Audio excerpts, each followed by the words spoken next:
and welcome back to a monthly top 9. So we're now in the month of September, so it's time to look back at all the games we played for the month of August.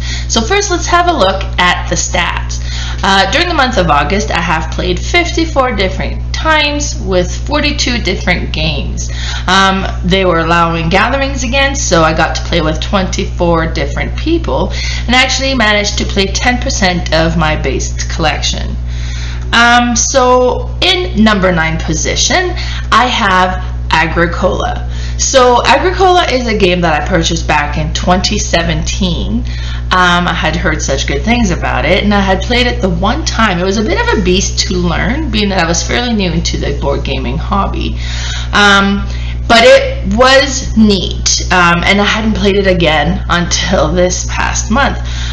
So I played it 2 more times this month, and once with my spouse and then once with my oldest, and they both really enjoyed it. My son especially, he's a little farm kid, and that really appealed to him.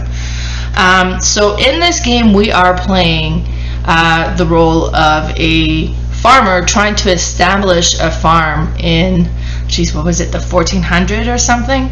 So back a long ways. And each round a new card comes out giving you more options of what you can do, and this is a worker placement game. So you want to build your crop, you want to kind of expand your farm, you want to build stables and enclosures and get some more animals, and it's really important to make sure that you have enough food to feed your people at the end of each season. And it's been an interesting game. Definitely I enjoy it. I've heard a few complaints about it being too luck driven based on the cards that you might get at the beginning of the game that you can play, because you get a certain amount of cards to start with. I've heard that you could actually do drafting as well, but that wasn't a big concern to me personally.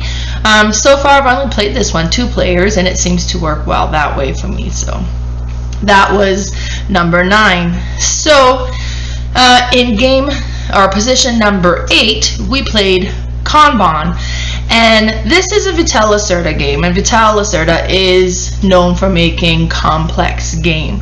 I bought this one back in 2018, and I hadn't played it because I was so intimidated by it. I'd watched lots of tutorials, kind of read the rule book, and everybody was saying how complicated of a game that it was. And on BGG, this is the game that has from the games that I own that has the highest complexity level. So I was a little intimidated, so we decided to play it one weekend and got it all set up and playing, and I was pleasantly surprised. This was not nearly as difficult as I thought it was going to be. In this game you have, I think it's like 6 basic actions that you can do. So, and depending on where you go, what you can do there. So you can collect parts for the cards. You can go and get designs for the cards or upgrade on those designs. You'll be attending meeting where you'll kind of set yourself up to collect points and so on. The game was really good. Mostly with the theme too, being that you are working in a car manufacturer. So it was a theme that I thought would appeal to my family quite a bit, and it was good and not nearly as complicated as I thought it was going to be, so it was great. So far we've played this one just the one time, and we definitely want to bring it back to the table again, and then kind of have some of my other sons play with us as well. Now in position number 7, I have the Lost Rune of Arnac.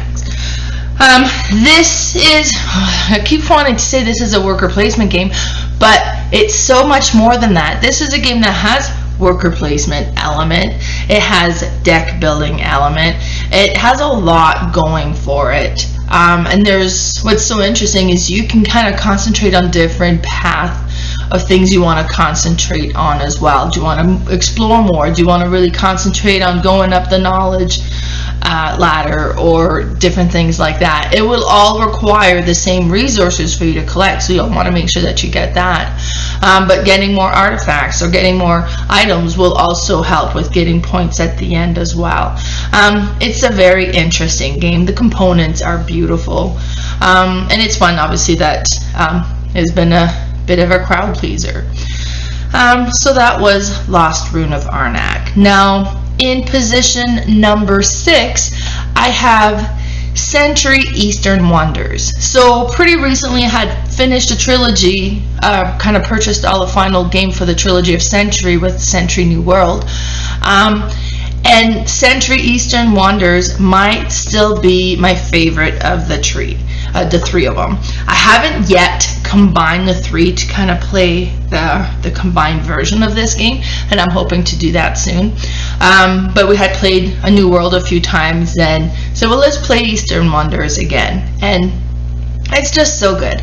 With this one, you build up this map with all these different tiles, and you move around from tile to tile, and then when you want to activate the trading ability of that tile, you need to build a trading post there, and then you can utilize that tile. And then it's the same as all the Century game, where you get the resources and trying to trade up to get the combination that you need to match some of the orders that are required. This one definitely is stunning to look at. It has great table presence. And then on your, so this is a picture of the map where you can see like all the little trading houses are on the different location. And what's neat with it is you can build anywhere, but if somebody's already built there, then you're going to have to pay a resource in order to be able to build there. Now if 2 people has, then you'd have to pay 2 resources in order to be able to build there. So there is benefit of being the first one there, but depending on what you're trying to accomplish, you're going to be building all over the map as well. Just that's a neat game. This is the player board, so as you build your little market house there, if you build on a green space, then you're going to be taking it from that row of the green resource, and so on. And then as you reveal certain spaces on your player board, those are going to be worth points as well. So there are points to be earned from just exploring as much as possible. Very neat game. Definitely like this one. And then for my number 5, I have Dice Throne. So over the weekend we played Dice Throne. Now I have Dice Throne Season 1. They have redone this as Dice Throne Season 1 Reroll, but I don't have that copy, at least not yet. And I also have Dice Throne Season 2. And what's great with that one is you can combine all of those characters together. So you got the 6 in the first one, and there's 8 in Season 2, and you can mix and match and play. Now they say you can play like 1 to 6 players, 2 to 6 players, I mean.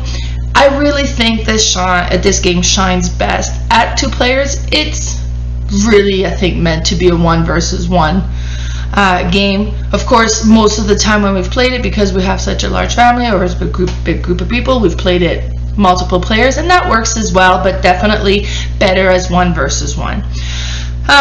With this one, I have held a few tournaments for Roxley Games in Calgary, and this is a picture that I took at the first tournament that I had held for them, and it was great. And then we did it as a elimination process, so it was 1 versus 1. Whoever won that battle moved on to the next round, and until there was 1 man standing, and the prize was amazing as well. So that was that one. So now I am on number 4 for the month of August. And number 4 is Gloomhaven Jaws of the Lion. So we're thinking a little bit more than halfway through all the scenarios on this one now, and it is such a great game. I have Gloomhaven as well that I've never played yet, so once we finish this one, we'll kind of be heading towards that one. So biggest difference between the two is Gloomhaven Jaws of the Lion comes with the book that has all the maps. So you don't have to set up the map, you just open the book on the scenario that you're on, add the monsters, the treasures, the traps, and so on, and kind of take it from there. So such a neat game. Your character levels up as you play. I have, what's my name? The Void Warden, which is more about healing and kind of manipulating the monsters around me. You have a deck of cards, and each round you'll select 2, and you're going to be doing 2 actions. One that's on the top of the card, so one of the card you're going to do the top action, and then on the other card you're going to do the bottom action. And you don't talk with your other the other players, so sometimes, a lot of times, I'm like, okay, well, I'm going to try to heal him, and then as long as he's in a range 3, I can do that, and then he goes first and moved out of range, and I was like, well, I can't do that anymore, so you kind of adjust on the fly a little bit. It's been a very, very neat and interesting game, and we've enjoyed this one quite a bit. So in my position number 3, I have Mansion of Madness, the 2nd edition. It was my friend Allison's birthday, and we ended up doing kind of a birthday gathering for her, and she had this game that we had been wanting to play, so we ended up playing it with her. I like the Horror Cthulhu themed games, dungeon crawl type game, and this one definitely is great for that. It is app driven, that kind of keeps track of the map, kind of keeps track of what's happening and that sort of stuff, and you'll read from it. It was a bit of a drawback I found a bit in this game, because we had the one person that got to see all of that, and then a lot of the time during the game you have her manipulating the app, reading from it, and we're just kind of sitting and waiting. Now if we had played at my house, I think that might have been a little bit better, because we could have linked the app to the TV so everybody could have been able to kind of watch along, and that might be a little bit better, but the gameplay itself was so good. So we start off in this foyer, and you kind of branch out and go around, and in this particular one, we're kind of trapped there, and we're trying to find different, well, you don't even know what you're trying to find at first until the story develops. It turned out that we're trying to find these artifact that'll help us defeat the monster, and we didn't also understand quite what's going on, so we were trying to save this family and then get them out of this mansion, but at first they're dying off because we don't realize that we can lure the monster away from there at different things, different times, to kind of protect the family. We thought it would just attack us when we weren't doing it, but it was neat. It was definitely neat. Unfortunately, 2 of our characters went insane. One didn't have really any effect with it. The other one kind of ended up being a bit of like turning against us, so we had to kind of adjust to that, but it was so neat. Definitely enjoy this one. This one is on my wish list now for sure, but it's a very expensive game, and you know, it's $105 here in Canada, so maybe Christmas, we'll see. And then in number 2 position, I played Chronicles of Crime 1400 with my sister. I'm a huge fan of Chronicles of Crime. I love whodunit stories and books and movies, and apparently I like it in games as well. So in this one, we are detectives that are brought in onto this crime of some sort. This is an app-driven game as well. I find it's a little bit more, well, I mean, it can be the same way as the Mansion of Madness, right, where one person kind of gets to control everything. When we played it, me and my sister, I did post it on the, or like kind of had so that the screen was showing on the TV as well, and we could all kind of follow along. And I think that was definitely a big help. But you can take turns looking around the rooms, because you come across the scene of the crime and you look around to see what you can find, and so it was neat.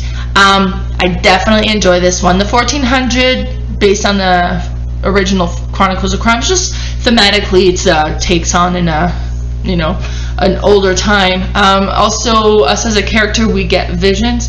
I've only done the one scenario other than the tutorial so far, so I'm not sure how well that'll develop or how much of an impact that's going to have, but it was so fun, so neat.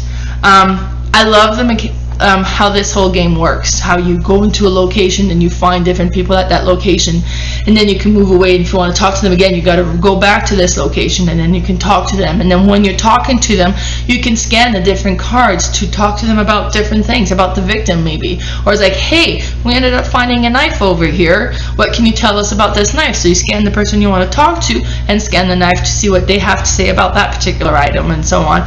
So well made. This game is amazing. I just love it.